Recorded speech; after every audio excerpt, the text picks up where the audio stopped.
రాష్ట్రం ఏర్పడిన తర్వాత మునుపెన్నడూ లేని విధంగా ఈ యాసంగి సీజన్లో తెలంగాణ రైతులు తెలంగాణ ప్రజా ప్రభుత్వం కలిసి మొక్కజొన్న సాగు కొనుగోళ్లలో అయితే కొత్త చరిత్ర సృష్టించారని వ్యవసాయ శాఖ మంత్రి తుమ్మల నాగేశ్వరరావు హర్షం వ్యక్తం చేశారు.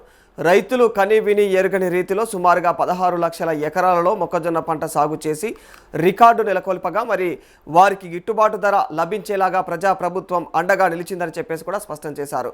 ఇందులో భాగంగానే సుమారు 1,00,000 మంది మొక్కజొన్న రైతుల ఖాతాల్లో అయితే నేరుగా జమ చేసేందుకైతే 1173 కోట్ల రూపాయల నిధులను విడుదల చేస్తున్నట్లుగా కూడా ప్రకటించారు.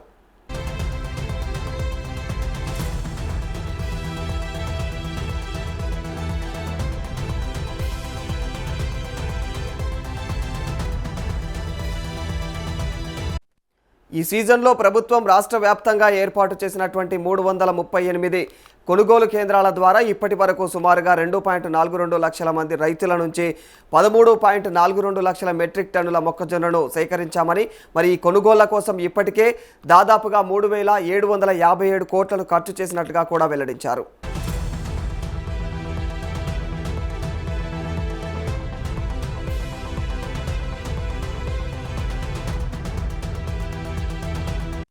దేశవ్యాప్తంగా అనేక రాష్ట్రాలు మొక్కజొన్న కొనుగోళ్ల విషయంలో వెనుకంజ వేసిన పరిస్థితుల్లో కేంద్ర ప్రభుత్వం కూడా కొనుగోలు చేయలేమని చెప్పేసి చేతులు ఎత్తేసిన తెలంగాణ ప్రభుత్వం మాత్రం రైతులకు కొండంత భరోసాగా నిలిచిందని చెప్పేసి మంత్రి తుమ్మల నాగేశ్వరరావు గుర్తు చేశారు.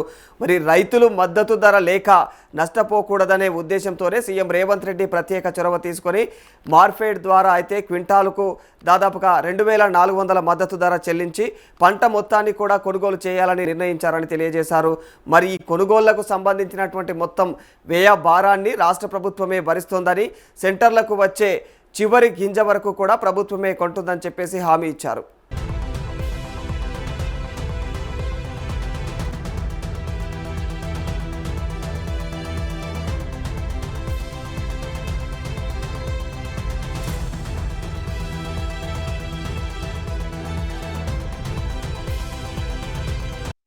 అలాగే సేకరించిన నిల్వల నిర్వహణ కోసం రాష్ట్ర చరిత్రలోనే తొలిసారిగా పక్క రాష్ట్రాల గిడ్డంగులను కూడా వినియోగిస్తున్నట్లుగా కూడా తెలిపారు. సీఎం రేవంత్ రెడ్డి చేతుల మీదుగా వచ్చే నెల 3న జరగనున్నటువంటి అంతర్జాతీయ స్థాయి కోహెడ్ పండ్ల మార్కెట్ శంకుస్థాపన ఏర్పాట్లపైన తుమ్మల బుధవారం సచివాలయంలో ఉన్నత స్థాయి సమీక్ష సమావేశం నిర్వహించారు.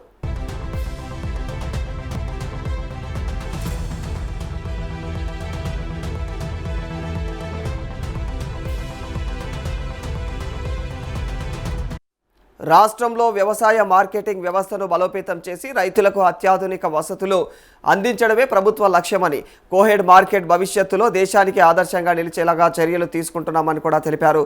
శంకుస్థాపన మహోత్సవాన్ని విజయవంతం చేసేందుకు వివిధ శాఖల హెచ్ఓడీలను నోడల్ అధికారులుగా నియమించామని కూడా పేర్కొంటూ సభకు హాజరయ్యే వేలాది మంది రైతులు ప్రజలకు కూడా ఎలాంటి ఇబ్బందులు కలగకుండా వేదిక నిర్మాణం, ట్రాఫిక్ మళ్లింపులు, పార్కింగ్, తాగునీరు, విద్యుత్, పారిశుద్ధ్యం, వైద్య సదుపాయాల విషయంలో అన్ని శాఖలు కూడా పరస్పర సమన్వయంతో కట్టుదిట్టమైనటువంటి ఏర్పాట్లు చేయాలని చెప్పేసి అధికారులను ఆదేశించారు.